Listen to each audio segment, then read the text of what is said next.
स्वागत है आप सभी मेरे प्यारे बच्चों का आपके अपने YouTube channel Subhash study centre पर।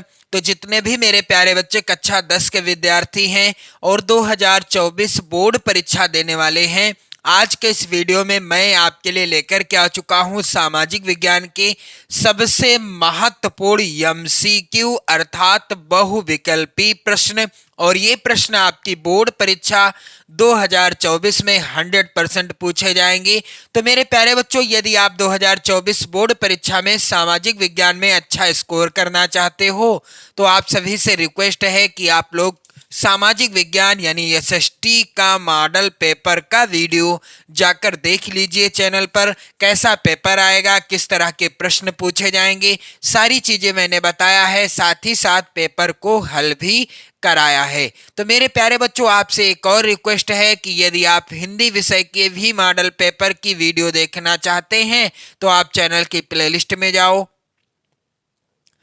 वहां आप पर सभी वीडियो देखने को मिलेंगे। चाहे हिंदी विषय का मॉडल पेपर हो, चित्रकला अर्थात ड्राइंग का मॉडल पेपर हो, या होम साइंस अर्थात गृह विज्ञान का मॉडल पेपर हो, सभी की वीडियो मौजूद है। आप चैनल की प्लेलिस्ट में जाकर चेक कर सकते हो। तो मेरे प्यारे बच्चों, बहुविकल्पी प्रश्न आएंगे आपकी बोर्ड परीक्षा में 20, और इन 20 प्रश्नों का यदि आप ओएमआर शीट में आंसर सही तरीके से भरते हैं तो 20 नंबर पूरे पूरे मिलेंगे आपको। और जो 50 नंबर का आएगा खंड बाग के अंतर्गत, इसमें राइटिंग वगैरह के नंबर कट जाएंगे। लेकिन यदि आप 20 प्रश्नों का आंसर सही तरीके से भरते हैं तो इसमें राइटिंग वगैरह का कोई इशू नहीं है। तो मेरे प्यारे बच्चों, आपको प्रत्येक विषय में बहुविकल्पी प्रश्नों को ज्यादा ध्यान देना है, क्योंकि इनसे कहीं न कहीं आपका स्कोर अच्छा बन सकता है। तो यहाँ पर पहला प्रश्न है मेरे प्यारे बच्चों, कह रहा है ओडिशा और बिहार में जनजातियां विवाह के अवसर पर किस वृक्ष की पूजा करती हैं। ओडिशा और बिहार में जो जनजातियां हैं वह अपने विवाह के अवसर पर किस वृक्ष की पूजा करती हैं। पहला विकल्प है खेजड़ी और चंदन, दूसरा विकल्प है तुलसी और बरगद, तीसरा है विकल्प आम और इमली, चौथा विकल्प है पीपल और वट वृक्ष।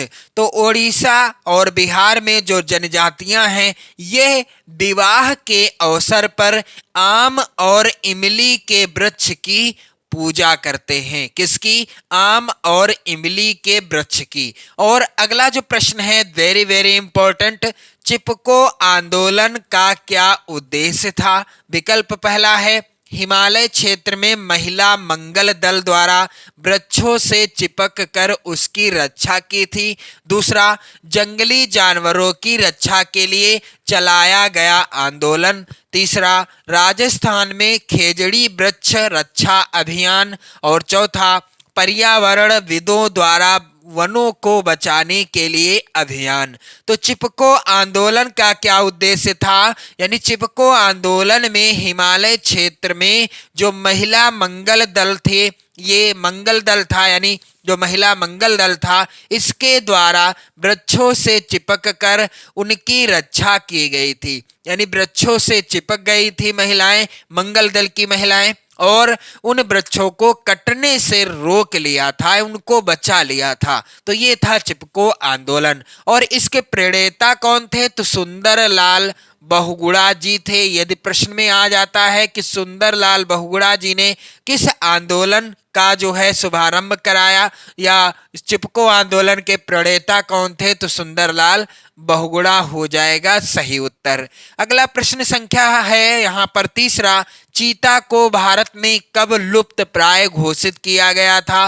विकल्प पहला है 1952 ईस्वी में, दूसरा 1964 ईस्वी में, तीसरा 1972 ईस्वी में, और चौथा 1984 ईस्वी में। तो भारत में चीता को सन 1900, यहाँ पर उत्तर क्या होगा मेरे प्यारे बच्चों, भारत में चीता को सन 1952 ईस्वी में लुप्त प्राय घोषित कर दिया गया था। अगला प्रश्न है अलवर जो कि राजस्थान में है, जिले के 5 गांवों के लोगों ने 1200 हेक्टेयर वन भूमि को घोषित किया है संयुक्त वन प्रबंधन के लिए। भैरो देव डाक व सेंचुरी या सघन वन या आरक्षित वन। तो अलवर राजस्थान जिले के 5 गांवों के लोगों ने 1200 हेक्टेयर वन भूमि को क्या घोषित किया गया है, क्या घोषित किया है? भैरो देव डाक व सेंचुरी। अगला प्रश्न है मेरे प्यारे बच्चों, वेरी वेरी इंपॉर्टेंट, निम्न में से कौन वन्य प्राणी विलुप्त होने के कगार पर है? तो यहाँ पर उत्तर क्या होगा? जंगली चित्तीदार उल्लू और पहाड़ी कोयल, ये जो हैं विलुप्त होने की कगार पर हैं। अगला प्रश्न मेरे प्यारे बच्चों है, इनमें से कौन सी टिप्पणी प्राकृतिक वनस्पति जात और प्राणी जात के ह्रास का सही कारण नहीं है? तो कृषि प्रसार, बृहत स्तरीय विकास परियोजनाएं, पशुचारण और ईंधन, लकड़ी एकत्रित करना, तीव्र औद्योगिकीकरण और शहरीकरण। तो यहाँ पर उत्तर क्या हो जाएगा? इनमें से कौन सी टिप्पणी प्राकृतिक वनस्पति जात और प्राणी जात के ह्रास का सही कारण नहीं है? पशुचारण और ईंधन लकड़ी एकत्रित करने से किसी भी दशा में प्राकृतिक वनस्पति जात और प्राणी जात का ह्रास नहीं होता। अगला प्रश्न है, निम्नलिखित में से कौन सा भौगोलिक क्षेत्र का प्रतिशत राष्ट्रीय वन नीति द्वारा निर्धारित किया गया है? तो यहाँ पर है पहला विकल्प 33, दूसरा 43, तीसरा विकल्प 23 और चौथा विकल्प है 31। तो इसका उत्तर क्या होगा मेरे प्यारे बच्चों? आप लोग यहाँ पर ध्यान दीजिएगा, इस प्रश्न का उत्तर हो जाएगा 33। कौन सा विकल्प सही है? 33 वाला विकल्प सही है। अगला वेरी इंपॉर्टेंट प्रश्न है मेरे प्यारे बच्चों, हरा सोना निम्न में से किसे कहा जाता है? विकल्प पहला है प्राकृतिक वनस्पति को, दूसरा घास के मैदान को, तीसरा हरे पेड़ को, चौथा सघन झाड़ी को। तो हरा सोना निम्न में से किसे कहा जाता है? इसका उत्तर होगा मेरे प्यारे बच्चों, आप लोग ध्यान दीजिएगा, हरा सोना कहा जाता है प्राकृतिक वनस्पति को, क्योंकि इसके अंतर्गत ही घास के मैदान, हरे पेड़ पौधे और सघन झाड़ियां भी आ जाती हैं प्राकृतिक वनस्पति के अंतर्गत, जिसे हरा सोना कहा जाता है। अगला प्रश्न है, ग्रीन इंडिया मिशन किस वर्ष में आरंभ किया गया था? तो विकल्प पहला 2013 में, दूसरा 2012 में, तीसरा 2014 में और चौथा 2011 में। तो ग्रीन इंडिया मिशन किस वर्ष में आरंभ किया गया था? इस प्रश्न का उत्तर होगा मेरे प्यारे बच्चों 2014 में। अगला प्रश्न है, चिपको आंदोलन संबंधित है किससे? मृदा संरक्षण से, वन संरक्षण से, जल संरक्षण से या वायु संरक्षण से? चिपको आंदोलन वन संरक्षण से संबंधित है, क्योंकि चिपको आंदोलन के कारण ही वनों को कटने से यानी वृक्षों को कटने से बचाया गया था, इसलिए यह वन संरक्षण से संबंधित है।